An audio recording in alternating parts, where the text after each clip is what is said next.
تو اس کے بعد پھر کیا ہوا کہ جب حضرت یعقوب علیہ السلام کو علم ہوا کہ یہ اس طرح سے میرے سے خطا ہوئی ہے، تو پھر یہ ہوتا تھا کہ حضرت یعقوب علیہ السلام نے حکم دیا تھا، دے رکھا تھا اپنے غلاموں کو کہ چاشت کا وقت یہ وہی ہوتا ہے جو تقریباً ہمارے ہاں آپ سمجھ لیں کہ سورج نکلنے کے کو گھنٹے بعد کا یا 9 بجے کا یا 8 بجے کا جو وقت ہوتا ہے تقریباً، تو چاشت کے وقت ان کے ملازم اور غلام تمام راستوں پر 3 میل کے فاصلے پر آوازیں لگایا کرتے تھے، جناب یعقوب کے گھر سے 3 میل دور تک آوازیں لگایا کرتے تھے، جسے صبح کے کھانے کی ضرورت ہو وہ یعقوب کے دسترخوان پر آ جائے۔ اسی طرح رات کو منادی کیا کرتے تھے۔ تو بہرحال یہ ہے کہ دوسری جو صفت ہے کھانے کی وہ یہ ہے کہ اکیلے نہ کھایا جائے، اور تیسری صفت یہ ہے جس پر عمل کیا جانا چاہیے کہ انسان کو چاہیے کہ کھانے سے پہلے خدا کا نام لیا جائے، اور چوتھی صفت یہ ہے کہ جب کھانا کھا چکے تو خدا کی تعریف بیان کرے، یعنی شکر کے کلمات زبان پہ جاری کرے۔ تو یہ وہ آداب ہیں کھانے کے۔ تو جب ان 4 آداب پہ انسان عمل کر لے گا تو پھر اس کے لیے دوسری چیزیں جو ہیں ان کو حاصل کرنا آسان ہو جائے گا۔ تو کیونکہ جیسے کھانے کے میں نے آپ کو بتایا نا کہ وہ چیزیں جو معصومین علیہ السلام نے بتائی ہیں وہ بہت آسان ہیں، اگر ہم ان کو اپنی زندگی میں لے آئیں تو ہمیں کسی دوسرے کے در پہ نہیں جانا پڑے گا۔ تو اب اس لیے میں نے 4 آداب پہلے بتائے تاکہ میں جب دوسری روایت بیان کروں تو اس کو سمجھنے میں پھر آسانی ہو جائے، کیونکہ اگر کوئی یہ چاہتا ہے کہ وہ بیماریوں سے بچے تو اسے کیا کرنا چاہیے؟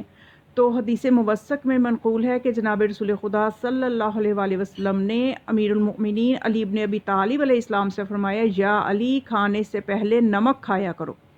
کہ جو شخص کھانے کے اول اور آخر میں نمک کھا لے گا خدا تعالیٰ اس سے 70 قسم کی بلائیں دور کرے گا، جن میں ادنا سی بیماری جذام ہے، یعنی جذام جو کہ ایک بہت بڑی بیماری ہے، وہ ادنا ترین بیماری ہے۔ اور سوچیں اور کتنی بڑی بیماریاں ہیں جن سے انسان کو، اور کتنی بڑی بلائیں ہیں جن سے انسان محفوظ رہے گا، صرف یہ کہ کھانے سے پہلے تھوڑا سا نمک چکھ لے۔ کھانے سے مراد یہ ہے کہ مطلب نمک کھانے کا مطلب یہ کہ چند ذرے ہی بے شک چکھ لے، ایک سنت جو ہے اس کی ادائیگی ہو جائے۔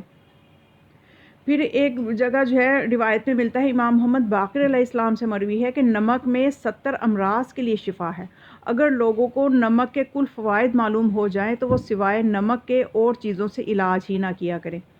اور یہ بھی فرمایا امام باقر علیہ السلام نے کہ اللہ نے حضرت موسیٰ علیہ السلام پر وحی بھیجی کہ تم اپنی قوم کو حکم دے دو کہ وہ کھانے کے اول و آخر نمک کھایا کریں، اور اگر اس حکم کی تعمیل نہ ہوگی تو وہ مبتلا بلا ہو جائیں گی، اور جب وہ مبتلا بلا ہو جائیں تو پھر اپنے آپ کو ہی ملامت کریں، یعنی یہ ان کی اپنی غلطی ہوگی کہ انہوں نے اس چیز پہ جب عمل نہیں کیا تو مبتلا بلا وہ اپنی وجہ سے ہوئے ہیں۔ اور پھر یہ ہے کہ امام جعفر صادق علیہ السلام فرماتے ہیں کہ ہم نمک سے ابتدا کرتے ہیں اور سرکہ پر اختتام کرتے ہیں، یعنی سرکہ بھی ایک اچھی چیز ہے، اگر اس کو بھی کھانے کے آخر میں چکھ لیا جائے تو وہ بھی بابرکت رہتا ہے۔ تو دوسرے یہ کہ امام علیہ السلام سے منقول ہے، جو شخص کھانے کے پہلے لقمے پر نمک چھڑک لیا کرے تو اسے دولت مندی حاصل ہوتی ہے۔ اب یہ دیکھیں امام علیہ السلام کا جو حکم ہے اس کو جھٹلایا نہیں جا سکتا۔ اب یہ دیکھیں خدا کا کرم ہے کہ خدا اپنے بندوں کو صحت مند دیکھنا چاہتا ہے، اس لیے اس نے اپنی حجتوں کے ذریعے جو پیغام بھیجا ہے وہ پیغام بہت آسان ہے، اور پھر ان پیغام کی طرف رغبت دلانے کے لیے بہت سے فائدے رکھ دیے، تاکہ خدا چاہتا ہے کہ ان رغبتوں کو دیکھ کر لوگ اس پر عمل کریں اور میری مخلوق جو ہے وہ بیماریوں سے محفوظ رہے۔ تو میں نے اس لیے یہ نمک والی جو روایات ہیں یہ بعد میں اس لیے بتائیں کہ پہلے کھانے کے ان 4 آداب کو مد نظر رکھنا ہے۔ جس کھانے میں وہ 4 آداب ہی نہ ہوں گے تو نمک کوئی فائدہ نہیں دے گا، کیونکہ اگر کھانا حلال ہی نہیں ہے، رزق حلال ہی نہیں ہے، تو پھر اس کا کوئی فائدہ نہیں ہے کہ آپ اول و آخر نمک کھائیں۔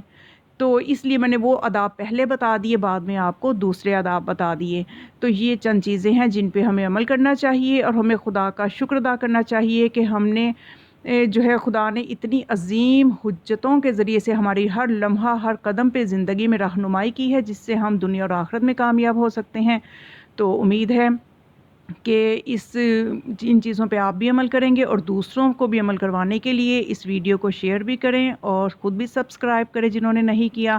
اور اس چینل کو زیادہ سے زیادہ شیئر کریں تاکہ علم آل محمد علیہ السلام کو پھیلانے میں آپ کا بھی حصہ ہو جائے۔ والسلام علیکم ورحمۃ اللہ وبرکاتہ۔